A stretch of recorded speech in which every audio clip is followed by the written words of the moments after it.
আসসালামু আলাইকুম বন্ধুরা, তোমরা সবাই কেমন আছো? আমরা চলে যাচ্ছি কক্সবাজার রোহান হোটেল। হোটেলটা খুবই ভালো, অল্প টাকার ভিতরে যদি কেউ এই হোটেল নিতে চাও তাহলে রোহান হোটেলের সামনে ব্যানার দিয়ে আছে, এই নাম্বারে যোগাযোগ করবেন সবাই। হোটেলটার পরিবেশ খুবই ভালো, হোটেলটা খুব সুন্দর। হোটেলের ভিতরে যাচ্ছি আমরা, হোটেলটা আরও সুন্দর ভিতরে। হোটেলের ভিতরে এভরিথিং সব আছে, শুধু এসি চাই নাই আর ফ্যান আছে। হোটেলের ভিতরে খুব সুন্দর জায়গা।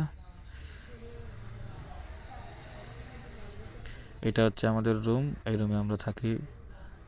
এটা হচ্ছে মোহাম্মদ ইমদাদুল মুন্সি, সে মনে হয় ফোন চার্জে দিতেছে। এই যে মোহাম্মদ রাকিব গার্লফ্রেন্ডের সঙ্গে কথা বলতেছে। এই যে মোহাম্মদ তৈবুর মুন্সি, এক গোসল করে আসছে।